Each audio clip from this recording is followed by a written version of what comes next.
Tahun 324 di kota Bite, wilayah utara daerah Ilahi, awan gelap menggantung di langit, guruh menggelegar membelah udara. Di tengah badai, seorang pria melayang di udara, tubuhnya dikelilingi kilatan petir yang menyambar ke segala arah. Dialah MC cerita ini, Subai. Ia berdiri di pusat badai, menahan petir ilahi demi meraih kenaikan menuju keabadian dan memasuki negeri para dewa. Tanpa sepengetahuannya, bahaya mendekat.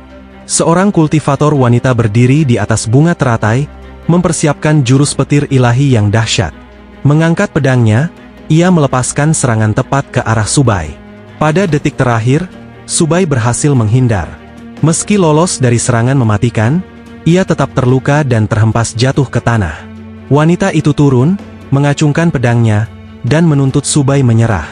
Dia adalah Lin Wanqiu, salah satu murid Subai sendiri. Subai terkejut dan murka, tak percaya murid yang selama ini ia anggap setia tega berkhianat. Dengan amarah yang membara, ia bersiap melancarkan serangan balasan mematikan. Namun sebelum sempat bertindak, seorang murid lain bernama Bai Youyo menyerang diam-diam dari belakang, menembus dada Subai.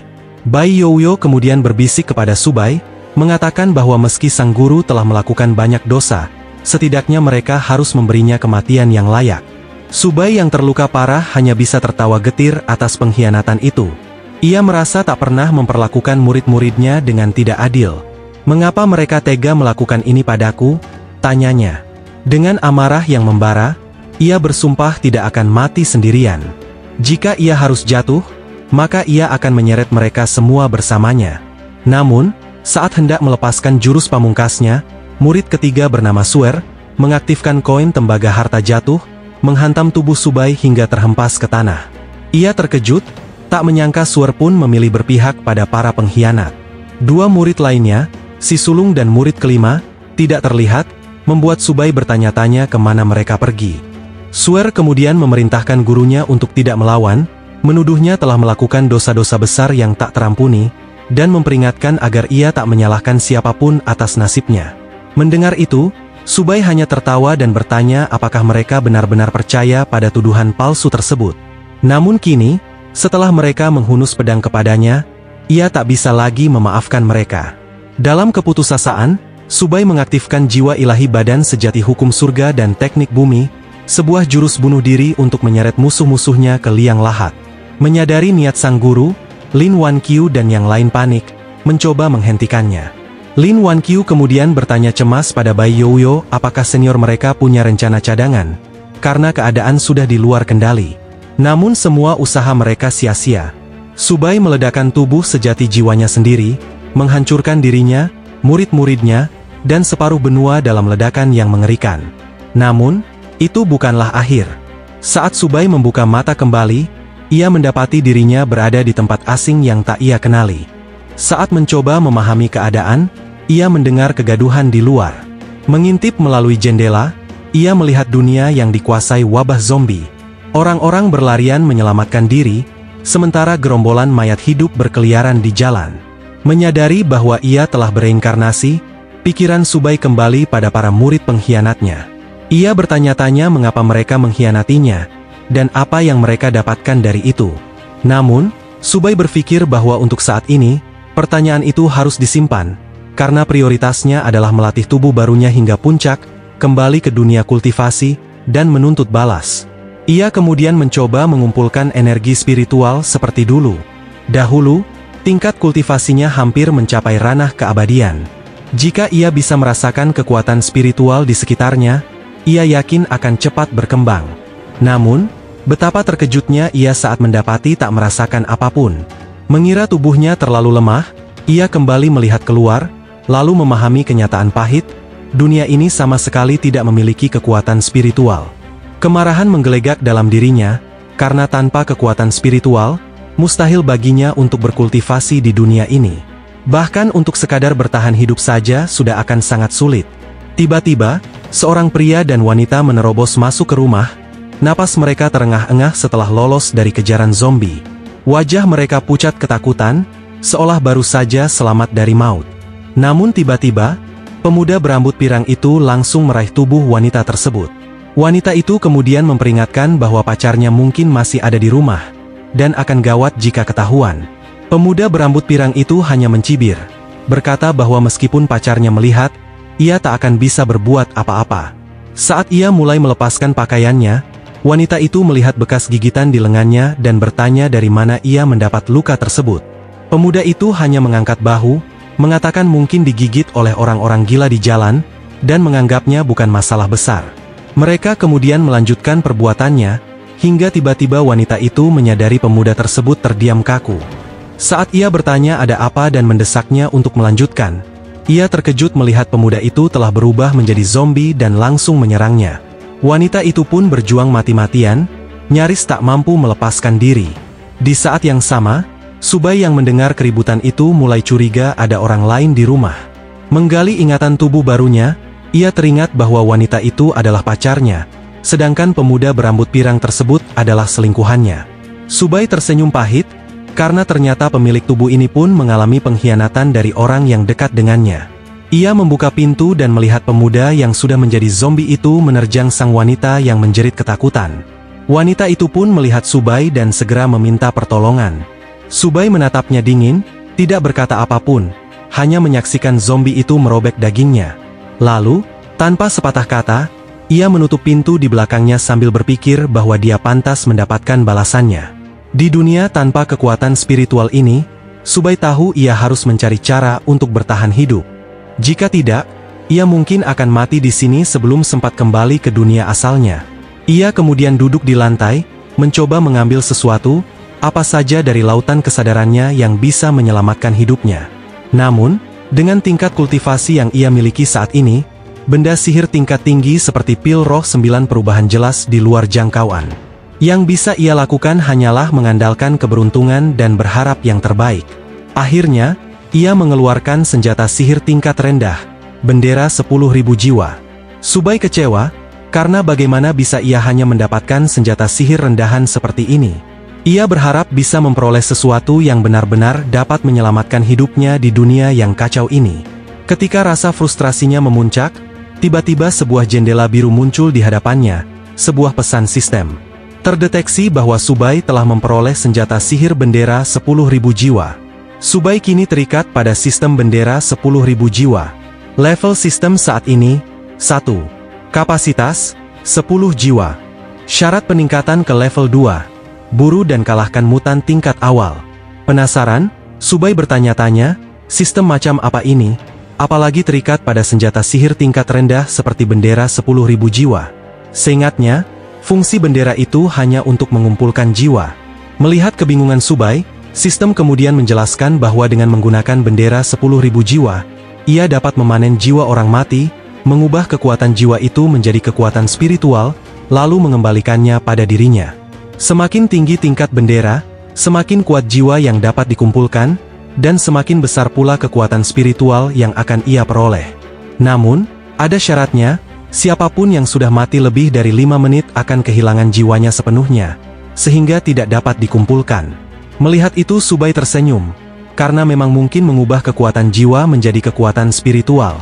Meskipun dunia ini tidak memiliki energi spiritual alami, ia sadar bahwa dengan zombie di mana-mana, dirinya tidak akan kekurangan bahan untuk kultivasi.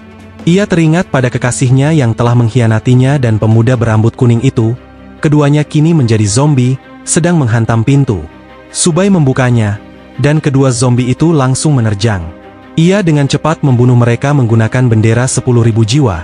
Namun yang mengejutkan, mereka masih terus bergerak meski sudah diserang. Saat itulah ia mengaktifkan kekuatan sejati bendera itu, mengumpulkan jiwa mereka dan mengubahnya menjadi energi spiritual. Subai terkejut merasakan adanya terobosan dalam kultivasinya. Setelah menyerap jiwa mereka, ia langsung memiliki 2 jiwa yang dapat ia kendalikan, dan kekuatan spiritualnya bertambah jauh lebih besar. Ia tak bisa menahan senyum. Meskipun penampilannya sederhana, bendera 10.000 jiwa ternyata jauh lebih kuat dari yang ia bayangkan. Beberapa waktu kemudian, di luar, orang-orang berlarian ke segala arah, putus asa mencari tempat aman untuk berlindung. Di tengah kekacauan itu, Subai juga sedang mencari persediaan, karena tubuhnya masih terlalu lemah.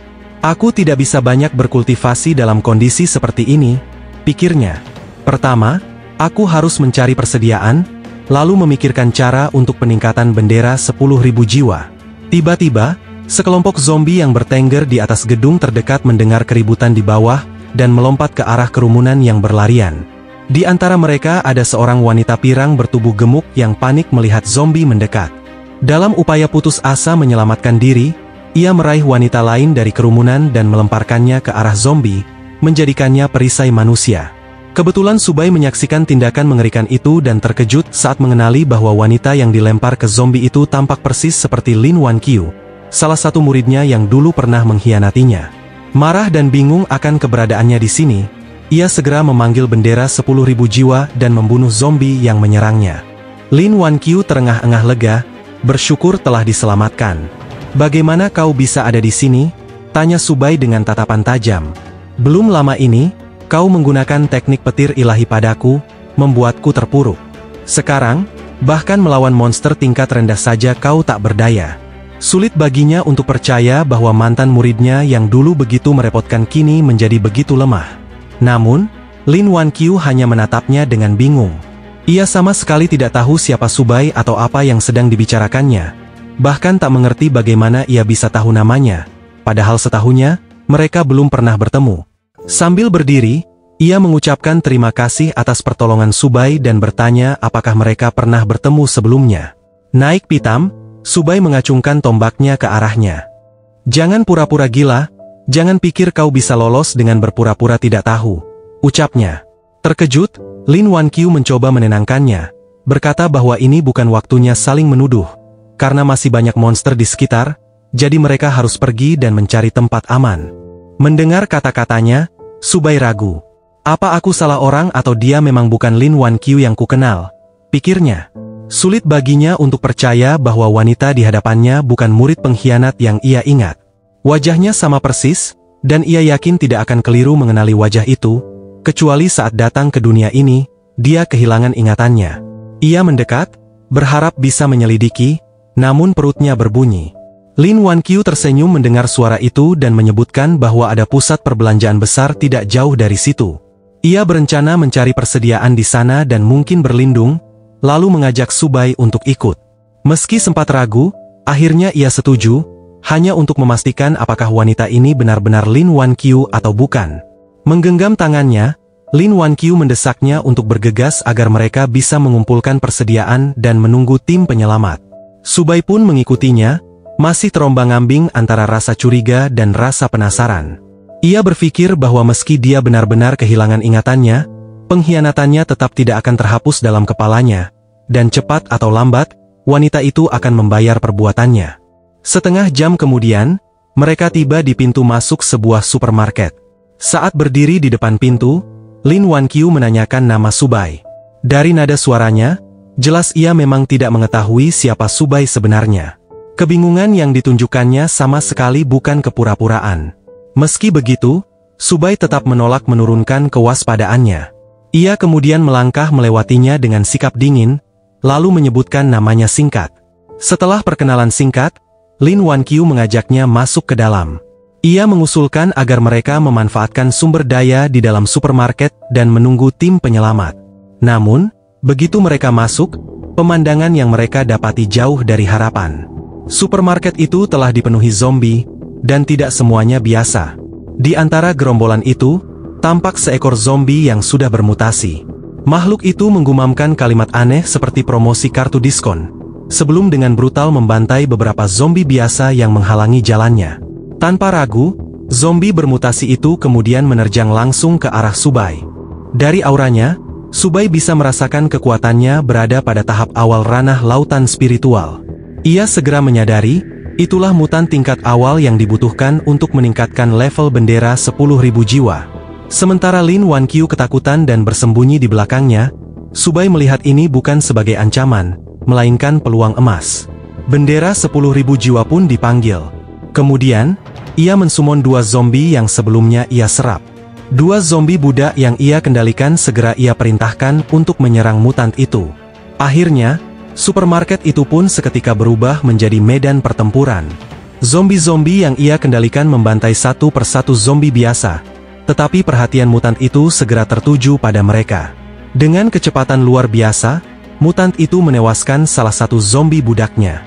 Subai melihat celah dan melancarkan serangan diam-diam dari belakang. Bersamaan dengan itu, zombie budak yang tersisa, seekor zombie perempuan, meloncat ke punggung mutant dan menggigit lehernya. Raungan kesakitan terdengar, sebelum Subai memerintahkan zombie itu menghantamkan tubuh mutant ke lantai hingga pingsan. Saat kesempatan terbuka, bendera 10.000 jiwa diaktifkan untuk menyerap jiwa mutant itu, menjadikannya budak terbaru. Begitu jiwa mutant terserap, jendela sistem muncul di hadapannya, mengumumkan bahwa bendera 10.000 jiwa telah meningkat ke level 2 dengan kapasitas tambahan 5 jiwa. Namun, syarat peningkatan berikutnya cukup memberatkan, memburu zombie tingkat lanjut, makhluk setara tahap pondasi. Subai mengernyit, menyadari kekuatannya di ranah lautan spiritual belum cukup untuk menghadapi makhluk sekuat itu tanpa menambah kekuatan spiritualnya terlebih dahulu. Di sisi lain, Lin Wanqiu terkesan oleh kekuatan yang diperlihatkan Subai. Awalnya ia menganggap pria itu hanyalah orang gila, tak pernah membayangkan ia mampu mengalahkan makhluk sekuat mutant itu. Kekaguman yang terlihat di wajahnya sulit bagi Subai untuk disamakan dengan murid yang dulu pernah mengkhianatinya dan hampir menghabisi nyawanya. Saat ancaman mutant lenyap, para penyintas yang bersembunyi di dalam supermarket mulai keluar dengan hati-hati, dan rasa lega terlihat jelas saat mereka menyadari situasi telah aman. Mereka pun mulai membagi persediaan yang ada dan bersiap bertahan sambil menunggu tim penyelamat, membuat Lin merasa senang karena persediaan yang terkumpul tampak cukup untuk bertahan dalam waktu yang lama. Namun, suasana aman itu segera berubah tegang. Seorang pria maju, menatap Subai dan Lin Wanqiu dengan tatapan penuh permusuhan. Ia mengklaim bahwa persediaan itu adalah milik kelompok mereka, hasil perjuangan berisiko nyawa di tengah kekacauan. Beberapa orang lainnya mendukungnya, menegaskan bahwa mereka tidak akan membiarkan pendatang baru mengambil keuntungan dari kerja keras mereka. Lin Wanqiu pun bereaksi keras terhadap tuduhan itu. Ia mengungkapkan bahwa tanpa Subai yang membunuh mutant, mereka semua sudah menjadi santapan zombie. Namun, kelompok itu tidak percaya. Mereka menilai tubuh Subai yang kurus tak mungkin mampu membunuh monster seperti itu, meyakini bahwa para zombie saling membunuh sendiri. Sebelum amarah Lin Wanqiu memuncak, Subai menghentikannya. Ia tahu berdebat dengan orang bodoh hanya membuang waktu. Ia kemudian menatap dingin kerumunan itu, menyatakan bahwa ia membutuhkan persediaan dan ingin tahu siapa yang setuju atau menentangnya. Jawaban mereka seragam, menolak dan memperingatkan bahwa jumlah mereka jauh lebih banyak daripada dirinya. Ancaman halus terlontar, menyeratkan bahwa bila ia memaksa, akibatnya tidak akan mereka tanggung sendiri. Namun, Subai hanya tersenyum tipis. Jika tidak bisa mendapatkan persediaan secara damai, maka darah adalah jalannya. Bendera 10.000 jiwa kemudian kembali dipanggil, dan zombie yang bermutasi kini berada di belakangnya. Ia lalu mengatakan bahwa semua persediaan akan menjadi miliknya setelah mereka mati. Sembari mengacungkan bendera 10.000 jiwa, Subai dengan tenang menyuruh zombinya untuk membunuh mereka semua. Teriakan panik memenuhi ruangan, dan ketakutan membuat sebagian dari mereka memohon ampun, menawarkan semua persediaan demi nyawa mereka. Namun, Subai tak bergeming. Ancaman yang pernah mereka lontarkan sudah cukup baginya untuk menghapus keberadaan mereka, dan darah pun menjadi harga yang harus dibayar. Akhirnya, sisa penyintas yang selamat dari pembantaian di supermarket melarikan diri dalam kepanikan, masing-masing berusaha menyelamatkan diri. Subai berdiri tegak, memancarkan rasa percaya diri, menantang siapa saja yang berani menghentikannya. Namun, tidak satupun yang berani bersuara, mereka hanya berdiri terpaku, terlalu takut bahkan untuk mengangkat kepala. Kemudian, Subai menoleh ke arah Lin Wanqiu dan memintanya mengambil persediaan apapun yang diinginkannya, karena tak seorang pun akan berani menghalangi mereka sekarang. Lin Wanqiu pun setuju dan mulai mengisi tasnya dengan persediaan yang ada di sana. Setelah penuh, ia bertanya apakah Subai juga membutuhkan sesuatu. Dengan senyum tipis, Subai mengatakan bahwa sebagai balas jasa telah menyelamatkannya. Ia hanya memintanya untuk membawakan sebagian persediaan untuk dirinya. Dalam hatinya, ia sedang menguji Lin Wanqiu, mencoba memastikan apakah wanita itu benar-benar kehilangan ingatan atau sekadar berpura-pura. Namun, Lin Wanqiu menyetujuinya tanpa ragu, bahkan membantu mengemas bagiannya. Yang jelas sikap itu membuat Subai bingung. Ia tidak yakin apakah wanita ini benar-benar muridnya, Lin Wanqiu, atau justru dirinya sendiri yang kehilangan sebagian ingatan. Beberapa menit kemudian, Lin Wanqiu selesai menyiapkan barang dan bertanya apakah mereka akan menetap untuk menunggu tim penyelamat atau pergi mencari tempat lain. Namun, Su Bai memutuskan untuk pergi, mengatakan bahwa ia berniat berburu zombie yang lebih kuat, dan Lin Wanqiu hanya perlu mengikutinya sambil membawa persediaan itu. Begitu mereka meninggalkan area supermarket, para penyintas yang tersisa menghela napas lega. Meski begitu, mereka tak habis pikir bagaimana mungkin seseorang bisa membunuh manusia lain dengan begitu mudah. Mereka sepakat akan melaporkan Su Bai kepada pihak berwenang jika tim penyelamat datang, meyakini bahwa orang sepertinya pantas diadili. Namun, untuk saat ini, yang terpenting bagi mereka adalah membagi sisa persediaan secepat mungkin sebelum bahaya lain muncul. Di tengah keributan mereka, tanpa menyadari ancaman yang mengintai, dua zombie pelayan Su Bai merayap mendekat. Saat salah seorang pria di kerumunan melihat mereka, ia langsung berteriak panik dan berlari sekencang mungkin. Namun, semuanya sudah terlambat. Kedua zombie itu menerjang, menghantam satu persatu hingga tak ada yang tersisa. Seorang wanita pirang bertubuh gemuk sempat bertahan hidup beberapa detik lebih lama. Tubuhnya gemetar hebat sambil memohon pertolongan. Namun, para zombie menemukannya dan menghancurkan kepalanya tanpa ampun. Begitu pembantaian usai, Su Bai mengumpulkan jiwa mereka, mengubahnya menjadi kekuatan spiritual. Ia tahu meninggalkan saksi hidup hanya akan menimbulkan masalah di masa depan. Kini, dengan 3 undead di bawah kendalinya, Su Bai merasa sedikit lebih aman. Ia paham betul bahwa menghadapi lebih dari 10 zombie sekaligus berarti ia harus menghindari bahaya itu, sampai levelnya meningkat. Untuk saat ini, ia memilih tetap menjaga identitasnya dan tetap berpura-pura lemah. Sementara itu, Lin Wanqiu yang terus mengikutinya mulai kelelahan, dan meminta untuk beristirahat. Akan tetapi Su Bai menolak, mengatakan bahwa ia tidak punya waktu untuk mengobrol dengannya, dan jika Lin Wanqiu memperlambat langkahnya, ia tak akan segan meninggalkannya. Merasa malu, Lin Wanqiu bersikeras bahwa ia percaya Su Bai tidak akan meninggalkannya. Su Bai hanya tersenyum, mempertanyakan keyakinannya itu, mengingat mereka hanyalah orang asing dan ia bebas melakukan apa saja. Dengan nada penuh keyakinan, Lin Wanqiu mengungkapkan bahwa ia mengetahui lokasi zombie kuat yang mungkin sedang Su Bai cari. Tertarik, Su Bai menanyakan bagaimana ia bisa tahu, dan Lin Wanqiu menjelaskan bahwa saat masih di universitas, ia pernah melihat makhluk aneh di dekat danau.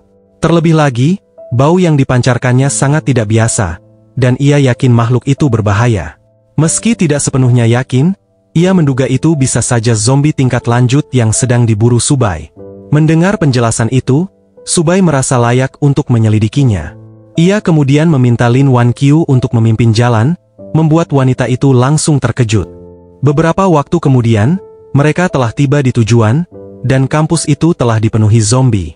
Lin terdiam, matanya gelisah menatap sekeliling. Melihatnya ragu, Su Bai pun bertanya mengapa ia berhenti. Dengan suara pelan, Lin meminta agar Su Bai menurunkan suara, khawatir bahwa kerumunan makhluk itu akan menyadari keberadaan mereka. Su Bai menepis kekhawatirannya, berkata bahwa zombie-zombie itu tidak begitu merepotkan. Terlebih lagi ia tidak memiliki banyak waktu untuk disia-siakan.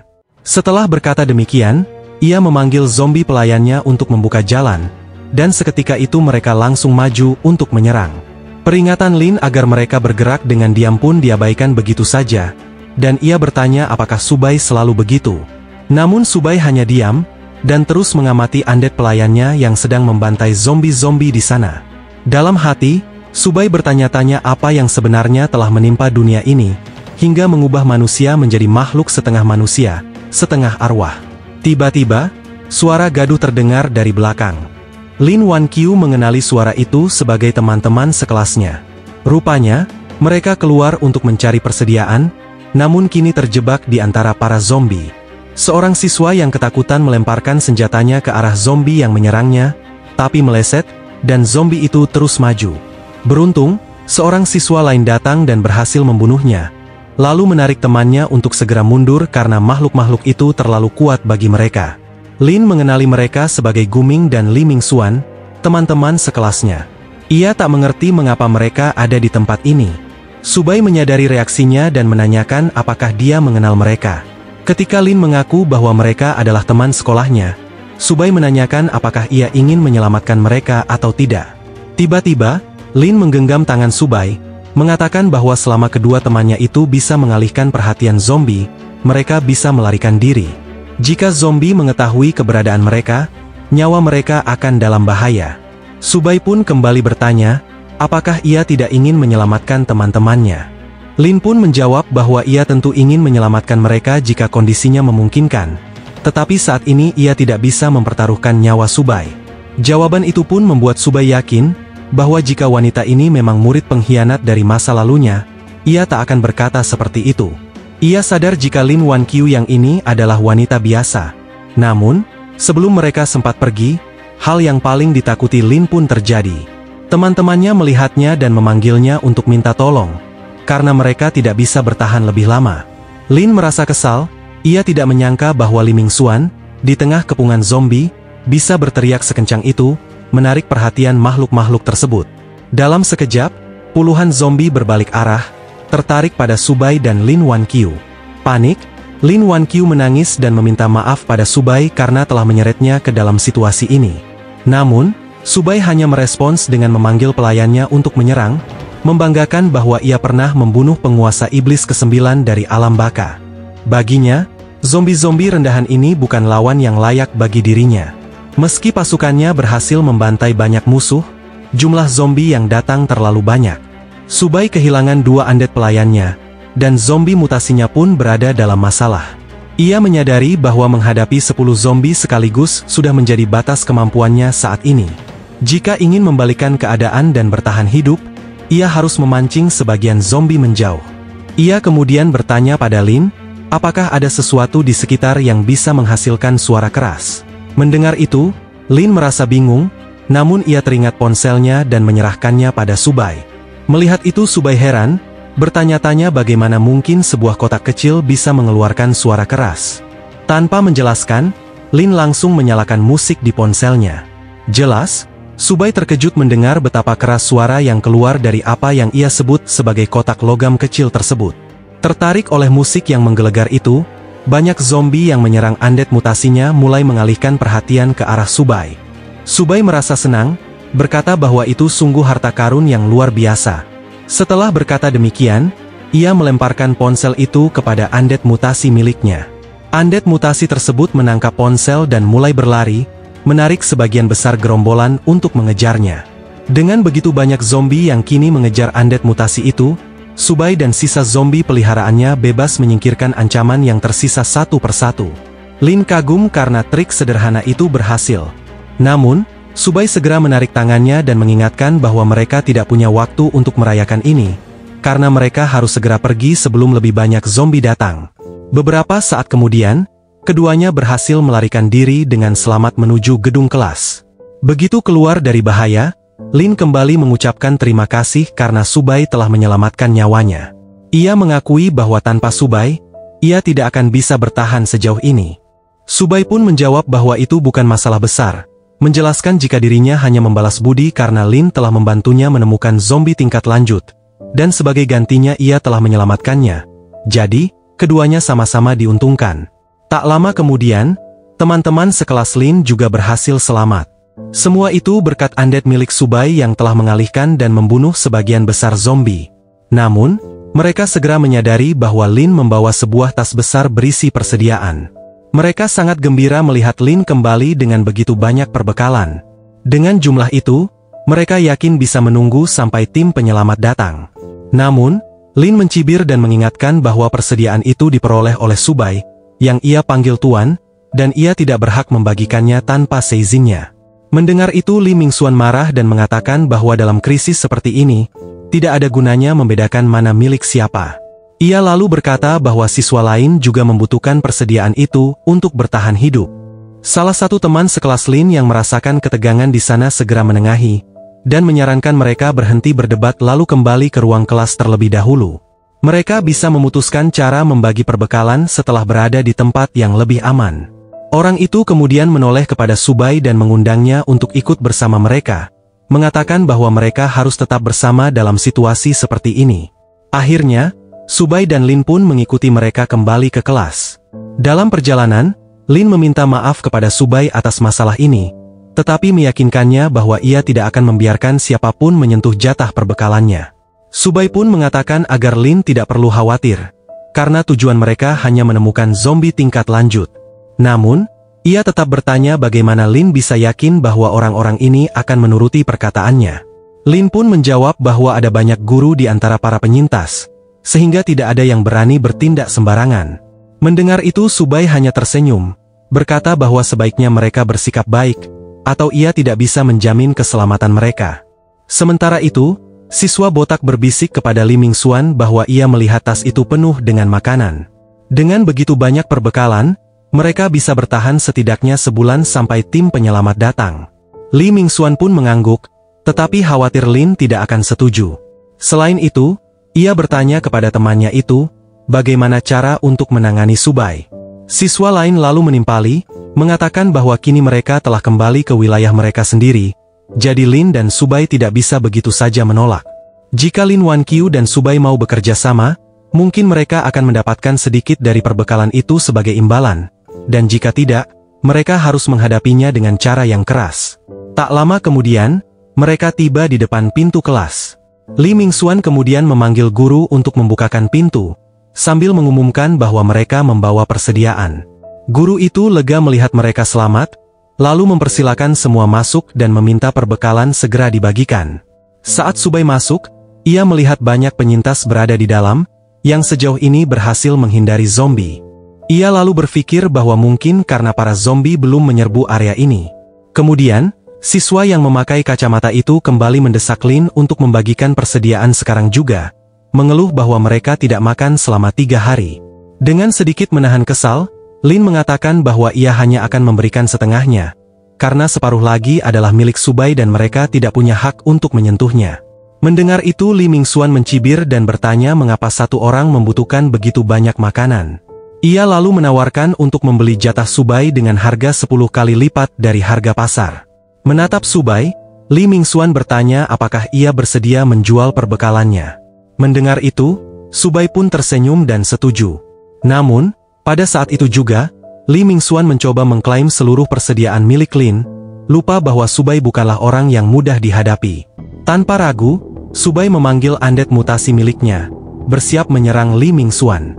Begitu monster itu muncul di dalam kelas, semua orang panik dan berhamburan mencari tempat aman. Baru saat itu mereka menyadari bahwa zombie tersebut berada di bawah kendali Subay. Subay kemudian mencengkeram kerah Li Mingxuan dan menggeram bahwa karena perbuatannya tadi, ia telah kehilangan 2 pelayan undeadnya. Li Mingxuan lalu dilempar, hingga dia tersungkur di lantai. Subay kemudian lanjut menginjaknya, bertanya apakah ia harus membunuhnya atau mengambil jiwanya sebagai ganti rugi atas kehilangan yang ia derita. Ketakutan, Li Mingxuan memohon kepada teman-temannya, Zhang Hao dan Guming, untuk membujuk Subay, karena mereka berdua adalah orang yang merencanakan hal ini sejak awal. Namun, Zhang Hao dan Guming dengan cepat menyangkal, bersikeras bahwa semua ide itu datang dari Li Mingxuan sendiri dan hanya dia yang harus menanggung akibatnya. Li Mingxuan jelas terkejut dengan pengkhianatan itu. Ia mengutuk mereka karena meninggalkannya, lalu berbalik kepada Lin, memohon agar ia membujuk Subay untuk mengampuninya. Ia bersumpah tidak akan pernah mencoba mencuri perbekalan lagi. Mendengar itu, Subay pun penasaran bagaimana reaksi Lin.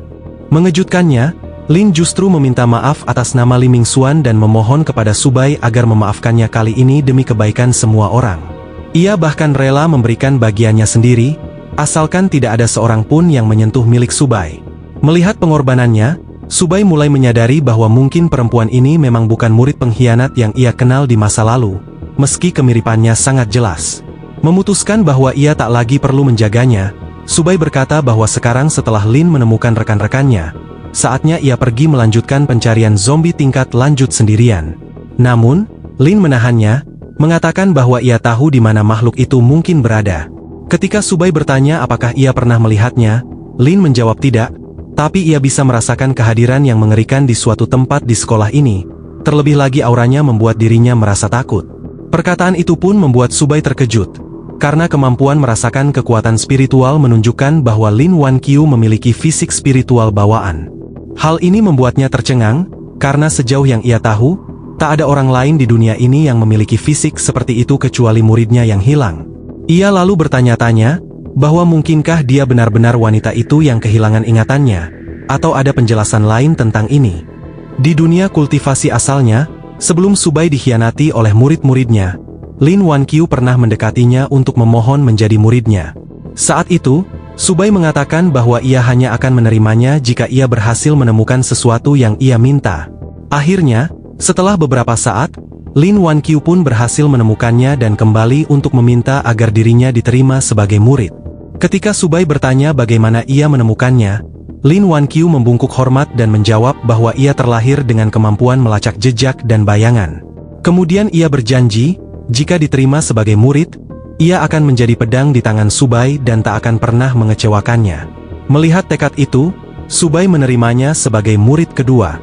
Subai lalu berkata bahwa dengan fisik spiritual bawaan itu, masa depannya tak akan kalah gemilang dibanding gurunya.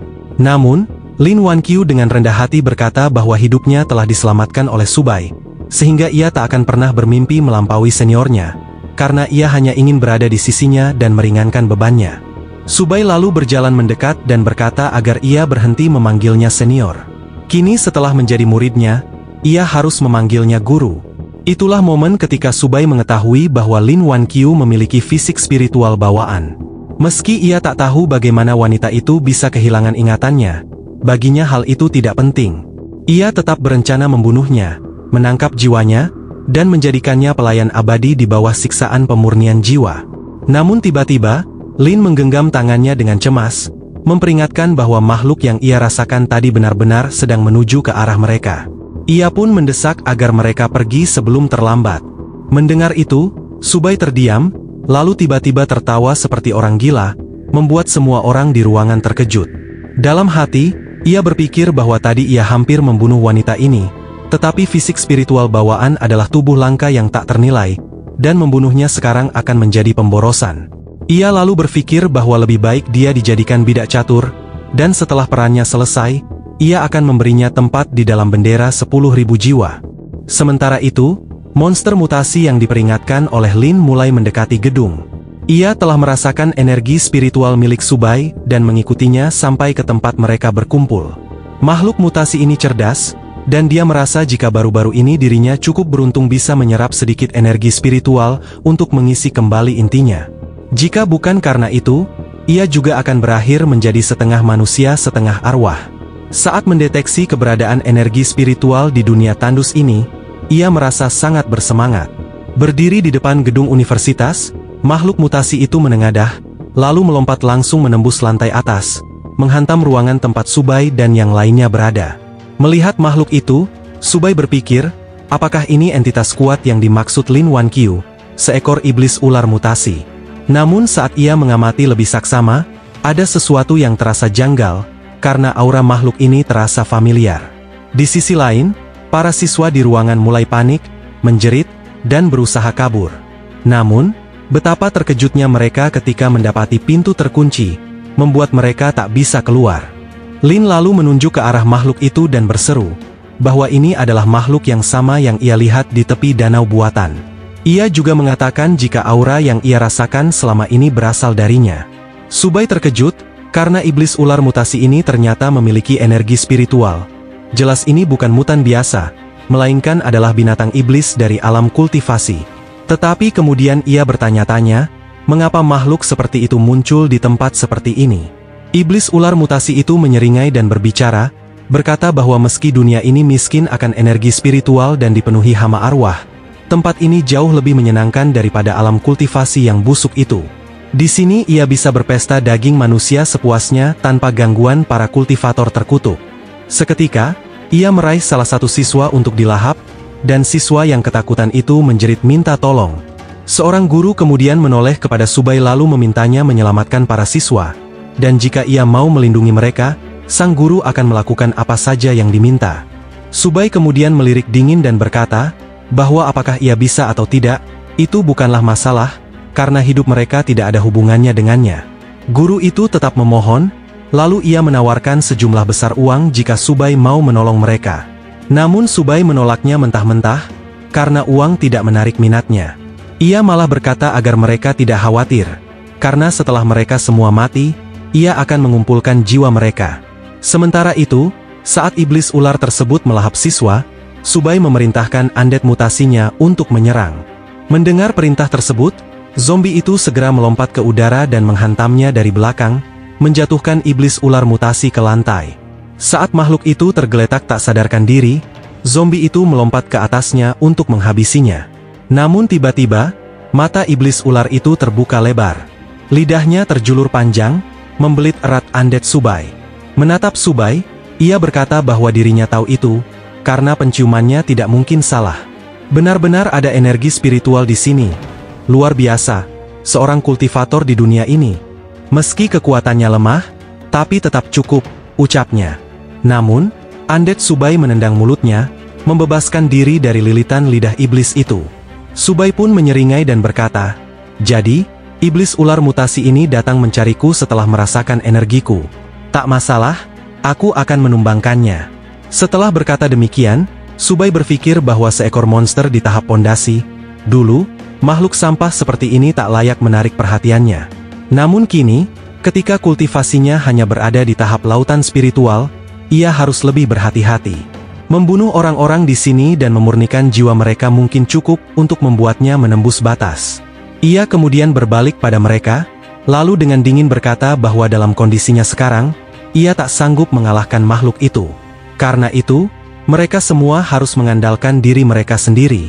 Tetapi jika mereka bersedia bergabung dengan bendera 10.000 jiwa dan membantunya menembus batas, mungkin masih ada sedikit harapan. Ia kemudian tersenyum tipis dan menunjuk ke belakang, berkata bahwa tentu saja mereka boleh menolak. Tapi jika begitu, dirinya akan pergi dan tak seorang pun bisa menghentikannya. Dan apa yang akan terjadi setelah itu bukan urusannya. Semua orang terdiam membeku, tak ada yang berani berbicara, ketakutan mengunci lidah mereka. Melihat tak ada yang mau mengorbankan diri, Subay berbalik hendak pergi. Lin Wanqiu pun mencoba menghentikannya. Namun sebelum sempat, sang guru melangkah maju dan berkata bahwa ia bersedia mengorbankan diri. Sebagai gantinya, ia memohon agar Subay membawa para siswanya ke tempat aman. Saat itu, Subay memperhatikan kristal ungu bercahaya yang tergantung di leher sang guru, matanya terbuka lebar, menyadari bahwa itu adalah batu spiritual. Ia langsung meraihnya dan bertanya dengan nada dingin, dari mana ia mendapatkannya. Mendengar itu sang guru sempat ragu sejenak, sebelum menjawab bahwa ayahnya menemukannya secara kebetulan beberapa tahun yang lalu. Melihat ketertarikan Subay yang jelas, sang guru menyerahkan batu tersebut dan memohon agar ia melindungi para siswanya. Melihat batu itu dengan saksama, Subay memastikan bahwa ini memang produk dari alam abadi. Kualitasnya pun tidak rendah, karena energi spiritual di dalamnya setara dengan batu spiritual kelas atas. Namun yang membuatnya heran, bagaimana mungkin benda seperti ini berada di dunia ini? Ia pun bertanya-tanya, bahwa apakah mungkin kelahirannya kembali di sini bersama Lin Wanqiu bukanlah suatu kebetulan. Jika itu benar, mungkin murid-muridnya yang lain juga ada di sini. Tepat saat itu, sistem mendeteksi batu spiritual tersebut dan memberikan peringatan, apakah Subay ingin menggunakan item ini untuk meningkatkan bendera 10.000 jiwa? Karena melakukannya akan meningkatkan tingkat kendali Subay atas undead sebesar 1 tingkat. Subay tertegun, ia tidak menyangka bahwa batu spiritual itu dapat langsung meningkatkan kekuatan bendera 10.000 jiwanya.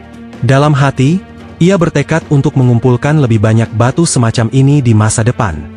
Ia kemudian menerima benda itu dan menyetujui permintaan sang guru, memintanya untuk menunggu di tempat dan tidak pergi kemana-mana.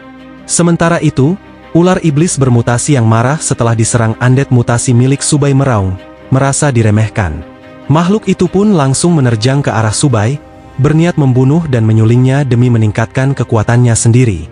Namun, Subay sudah mulai menyerap energi batu spiritual tersebut. Ia memerintahkan undead miliknya untuk menghadang dan tidak membiarkan musuh mendekat. Undead itu pun langsung menerjang, namun ular iblis itu dengan mudah menghindar, lalu menangkapnya dan menghantamkan tubuhnya ke dinding terdekat. Saat itu, makhluk tersebut menyadari sesuatu, yaitu aura Subay. Kekuatan pemuda itu meningkat pesat, menandakan ia sedang menembus batas kekuatannya. Ular iblis itu menggeram panik, dan jika ia tidak menghentikannya sekarang, masalah besar akan menunggu. Namun sebelum itu, ia berniat melenyapkan gangguan yang ada. Satu pukulan keras lalu menghantam undead Subay, melemparkannya keluar dari gedung. Bebas dari halangan, iblis itu tertawa dan kembali menerjang Subay. Namun saat jarak semakin dekat, seluruh tubuhnya tiba-tiba membeku. Rasa takut yang amat mendalam merayap di jiwanya, memberi peringatan bahaya. Subai tersenyum, tubuhnya bersinar cahaya spiritual. Dengan tenang, ia berkata bahwa bendera 10.000 jiwa miliknya membutuhkan hewan pondasi untuk dijadikan persembahan, dan makhluk itulah yang ia pilih. Ular iblis bermutasi itu terperangah, tidak memahami apa yang sedang terjadi.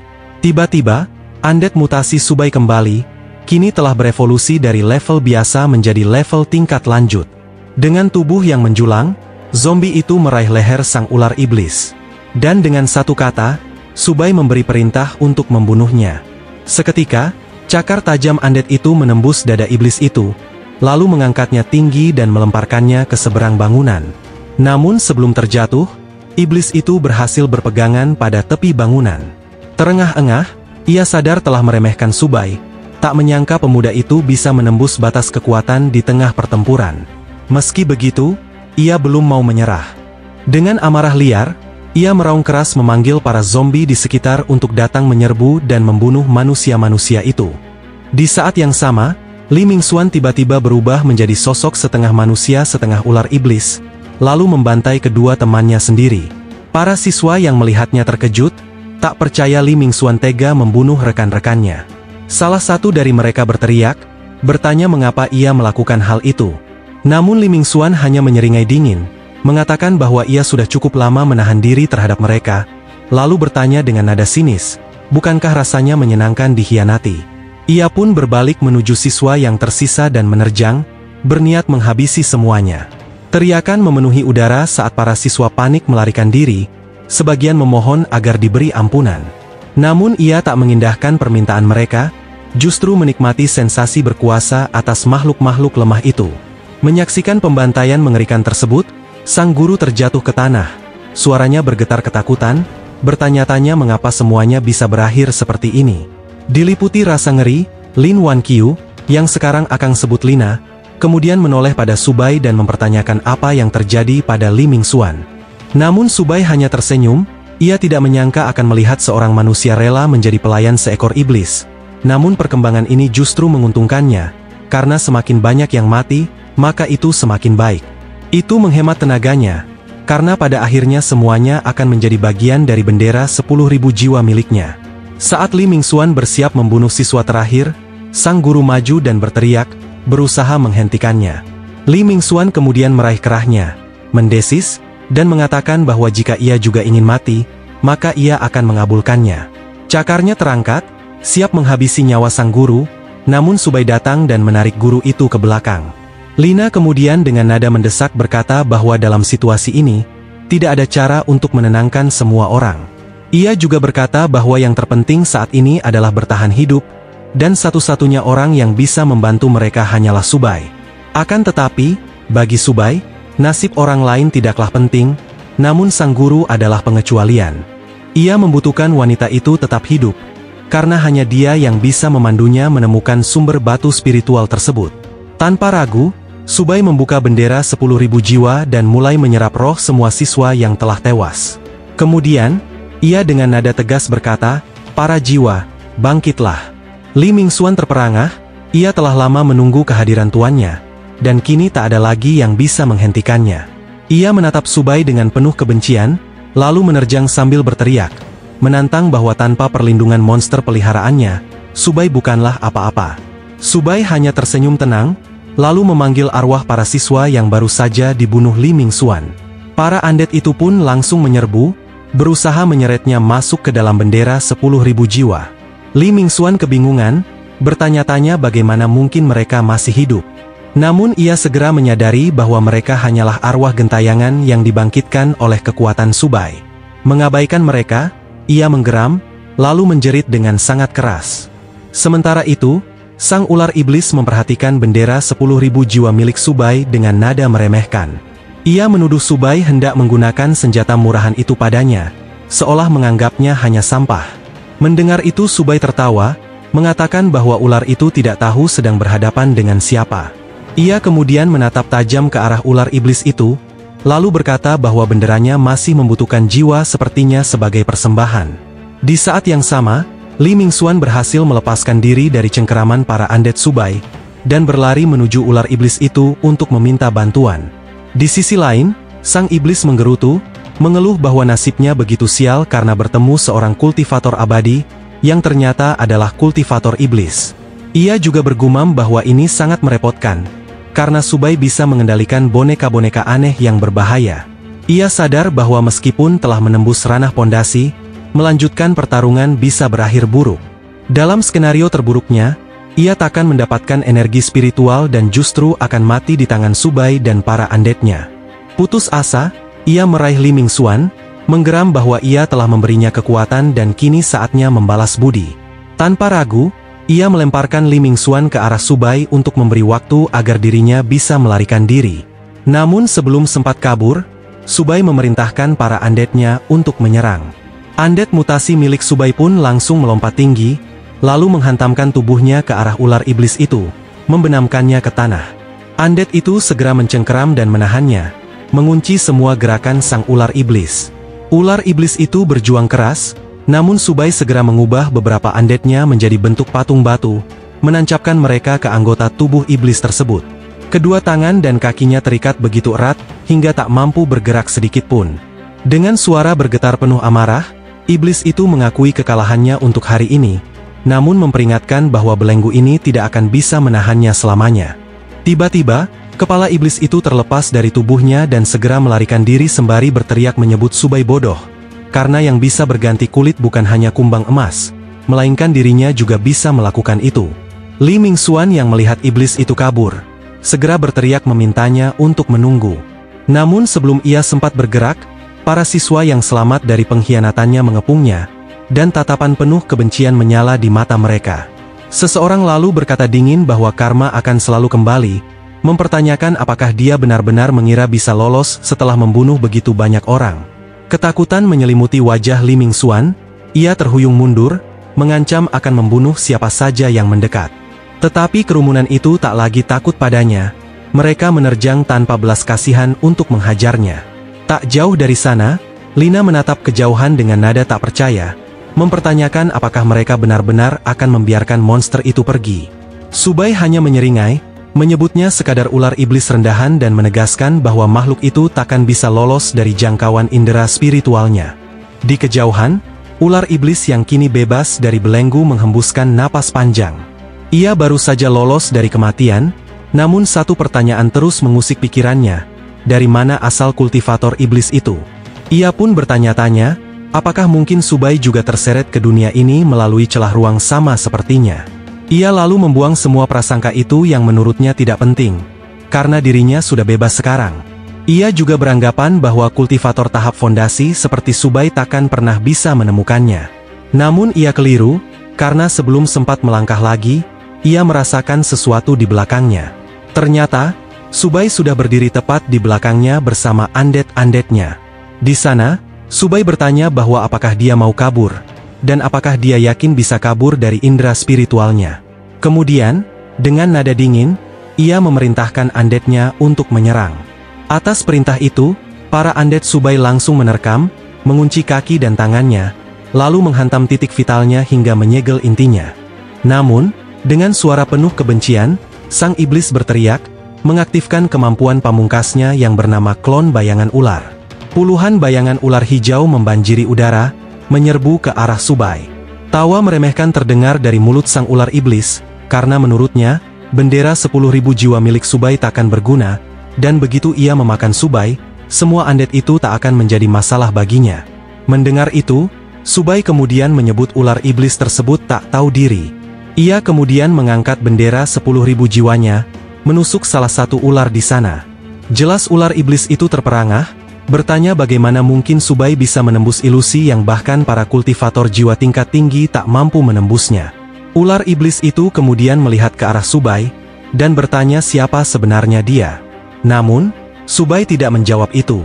Ia berkata bahwa seandainya sang ular iblis tak berguna, dirinya sudah menghancurkan jiwanya sejak tadi.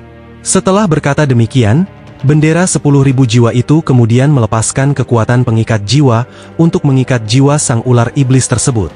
Dengan teriakan penuh amarah, sang ular iblis mencoba menghancurkan jiwanya sendiri agar tidak menjadi tawanan. Tetapi sekali lagi, dia meremehkan kekuatan Subai. Dalam sekejap, wujud jiwa Subai termanifestasi di hadapannya, menggenggam dan menghentikan ledakan jiwa itu di tengah prosesnya. Ketakutan memenuhi wajah sang iblis, karena ia tahu jika tekanan ini bukan dari seseorang di ranah fondasi. Sekarang ia sadar bahwa dirinya telah menyinggung seorang kultivator tahap pembentukan jiwa. Ia pun segera memohon ampun dan menyadari kesalahannya. Namun kata-kata itu tak berarti apa-apa, karena bendera 10.000 jiwa telah menelan jiwanya hingga habis. Setelah itu, sebuah notifikasi sistem muncul dan memberitahu Subai bahwa ia baru saja membunuh makhluk tingkat lanjut, membuat bendera 10.000 jiwanya naik ke level 3. Sekarang, Subai mampu mengendalikan 10 jiwa, dan ia juga telah membuka fitur baru, yaitu mode peningkatan. Kini, jiwa-jiwa mayat hidupnya dapat diperkuat dengan memberi mereka benda yang mengandung energi spiritual. Melihat itu Subai langsung senang, karena ia tidak menyangka akan mendapatkan bonus seperti ini. Subai lalu berpikir, bahwa jika dirinya memiliki cukup banyak batu spiritual, kekuatan para undead-nya akan berkembang pesat. Ia sadar bahwa selama jumlah batu spiritual mencukupi, dirinya dapat segera membentuk pasukan undead yang kuat. Sejak saat itu, mengumpulkan batu spiritual menjadi prioritasnya. Begitu kekuatannya cukup untuk melindungi diri di dunia yang kacau ini, ia akan mengunjungi murid-murid kecilnya yang setia. Sementara itu, di universitas, Guru Li menatap Lina dengan cemas, lalu bertanya apakah Subai akan baik-baik saja jika mengejar monster itu sendirian. Lina, yang pernah diselamatkan oleh Subai, segera menyuruh Guru Li untuk tenang, lalu memberitahunya bahwa monster seperti itu tidak akan mampu melukainya. Melihat keyakinan Lina yang begitu kuat, Guru Li lalu bertanya tentang bagaimana dia bisa bertemu dengan Subai, mengingat bahwa Subai bukan murid dari sekolah mereka. Mendengar pertanyaan itu, Lina pun bercerita bahwa saat kekacauan terjadi, ia hampir dimangsa oleh zombie, namun dirinya diselamatkan Subai. Akan tetapi, ia mengungkapkan jika sejak pertemuan pertamanya, ia merasa bahwa seolah-olah dirinya pernah bertemu Subai sebelumnya. Tak lama kemudian, Subai kembali. Lina menyambutnya dengan kekhawatiran, bertanya apakah monster itu melukainya. Namun Subai hanya menjawab dengan dingin, berkata bahwa iblis rendahan seperti itu tak mungkin menyakitinya. Setelah itu, ia mendekati Guru Li sembari berkata bahwa dirinya membutuhkan lebih banyak batu seperti itu, lalu bertanya apakah Guru Li tahu di mana mendapatkannya. Sayangnya, Guru Li tidak mengetahuinya karena batu itu milik ayahnya, dan hanya ayahnya yang tahu dari mana asal batu tersebut. Guru Li kemudian mengungkap bahwa terakhir ia berbicara dengan ayahnya, dia terjebak di suatu tempat menunggu pertolongan, dan jika Subai ingin informasi itu, ia harus membantu menyelamatkan sang ayah terlebih dahulu. Mendengar itu Subai hanya memandangi Guru Li dengan tatapan dingin, ia sadar ini mungkin tipu daya untuk memanfaatkan kekuatannya. Namun, jika sang ayah memang memiliki pengetahuan tentang batu spiritual, hal itu layak dicoba. Setelah berpikir demikian, ia pun menyetujui permintaannya, yang jelas itu membuat Guru Li langsung senang. Namun, Subai memperingatkan bahwa jika Guru Li terbukti berbohong, bukan hanya Guru Li yang akan mati, melainkan semua orang yang terlibat, termasuk ayahnya. Mendengar itu Guru Li nampak ketakutan, namun ia segera menenangkan Subai, meyakinkannya bahwa ayahnya tidak akan mengecewakannya. Beberapa saat kemudian, ketika rombongan bersiap meninggalkan sekolah, rasa lega menyelimuti para siswa yang selamat. Namun ada juga yang merasa kehilangan karena banyak dari mereka yang telah tewas. Di sisi lain, pandangan Subai tertuju pada jasad-jasad itu, lalu ia segera mengangkat bendera 10.000 jiwanya, berpikir bahwa dirinya tidak boleh menyia-nyiakan hal ini. Akhirnya, satu persatu roh para korban tersedot masuk, dan suara terkejut terdengar dari para siswa. Bahkan Guru Li, dengan suara bergetar, bertanya mengapa ia mengambil jiwa-jiwa itu. Sembari melangkah pergi, Subai menjawab bahwa mereka akan merasa lebih baik jika menjadi boneka pribadinya, daripada hanya terbuang sia-sia. Lalu tanpa membuang waktu lagi, ia mengajak semua orang pergi. Saat mereka meninggalkan gedung itu, Guru Li mengakui bahwa tanpa Subai, mereka pasti sudah mati kelaparan atau terkoyak oleh monster. Namun bagi Subai ini bukanlah masalah, karena pada akhirnya semua orang mendapatkan apa yang dibutuhkan. Setelah berkata demikian, Subai berpikir bahwa kini, setelah menembus ranah pembentukan dasar, atau ranah pembangunan fondasi, indera spiritualnya perlahan mulai pulih. Karena hal itu, Ia merasa jika sekarang dirinya sudah mampu mengambil artefak tingkat tinggi yang tersegel di dalam domain jiwanya. Tanpa ragu, ia memusatkan fokus, meraih ke dalam, berharap mendapatkan sesuatu yang berguna. Tiba-tiba, sebuah pedang bercahaya muncul di hadapannya, membuat Subai seketika terkejut. Ia lalu menggenggam pedang itu dan bertanya-tanya, apakah ini benar-benar takdir? Sementara Lina menatap pedang itu dengan heran. Ia kemudian bertanya kepada Subai dari mana dia mendapatkan pedang itu, karena entah mengapa dirinya merasa pernah melihatnya sebelumnya. Mendengar itu Subai pun langsung menoleh ke arah Lina, berpikir apakah ini pertanda jika ingatannya sudah mulai pulih, karena jika dia benar-benar mengembalikan ingatannya, dan sadar bahwa Lina sudah jatuh ke tangannya, Subai mengibaratkan Lina sebagai domba yang siap untuk disembelih. Setelah berpikir demikian, Subai kemudian melempar pedang itu ke tanah. Subai lalu berkata bahwa pedang tersebut dirinya percayakan kepada Lina, yang jelas itu membuat Lina terkejut. Lina kemudian bertanya tentang apa yang bisa dirinya lakukan dengan pedang itu, dan apakah Subai ingin dirinya menghadapi para monster. Subai pun membenarkan dugaannya, lalu bertanya apakah Lina pikir ia akan selalu melindunginya. Lina mengerti maksud dari perkataan Subai, lalu segera mengambil pedang tersebut. Namun, Lina mengatakan bahwa ia belum pernah menggunakan pedang sebelumnya dan meminta agar Subai mengajarinya nanti. Namun, saat jari jemarinya menyentuh bilah pedang itu, kilasan kenangan menerobos pikirannya. Fragmen masa lalu yang lama terkubur kembali muncul, tentang sebuah sekte di pegunungan yang jauh, tentang gurunya, Subai, dan hari ia diuji untuk menjadi muridnya. Akhirnya, Lina melihat wajah gurunya, sosok yang pernah ia khianati, dan ia tampak persis seperti Subai. Melihat tatapan marah dari sang guru, rasa takut langsung menguasai dirinya. Lina tidak kuat menahan semua ingatan itu, membuatnya kehilangan kesadaran dan jatuh pingsan, membuat Guru Li dan yang lainnya terkejut melihatnya roboh. Namun sebelum ada yang sempat menolongnya, Subai menyadari bahwa ingatan Lina telah kembali. Ia pun segera mengangkat bendera 10.000 jiwanya dan melepaskan ular besar yang baru saja ia jinakkan untuk menyerang dan membunuhnya. Sebelum Lina sempat mengerti atau berkata apapun, ular itu telah melilit tubuhnya dengan kuat dan mulai meremukkannya. Jelas Guru Li dan para muridnya terpaku melihat serangan Subai terhadap Lina. Guru Li kemudian berlari sambil memohon agar ia menghentikan serangan itu, namun Subai tidak mendengarkannya. Ular itu terus mempererat lilitannya, perlahan membuat Lina sesak napas. Dengan sisa tenaga, Lina berhasil membebaskan mulutnya. Sambil terbatuk-batuk, ia memohon, mengira bahwa monster itu mengamuk dan meminta Subai menolongnya. Subai kemudian mendekat, menancapkan bendera 10.000 jiwa tepat di hadapan Lina, membuat gadis itu semakin ketakutan. Ia kemudian duduk dan bertanya apakah Lina mengingat sesuatu. Kebingungan dan ketakutan, Lina hanya bertanya balik tentang apa maksud dari ucapan itu. Di sisi lain, Guru Li terus memohon agar Subai menyelamatkannya, meyakinkan bahwa Lina adalah anak baik. Melihat semua itu Subai menjadi bingung, karena reaksi Lina barusan terasa tulus, dan ia mulai bertanya-tanya apakah yang terjadi hanyalah kilasan singkat dari pemulihan ingatan.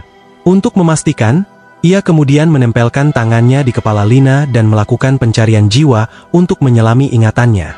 Semua kenangan Lina pun terlihat, termasuk dirinya di dalamnya, namun tak ada yang janggal. Ia tahu jika kenangan tidak bisa dipalsukan, sehingga Subai mulai berpikir bahwa gadis itu memang belum benar-benar mengingat masa lalunya. Saat Subai sedang memikirkan itu, Lina dan Guru Li menatapnya dengan wajah takut dan bingung. Di sisi lain, setelah yakin dengan apa yang dirinya lihat, Subai memutuskan untuk membiarkannya hidup untuk saat ini.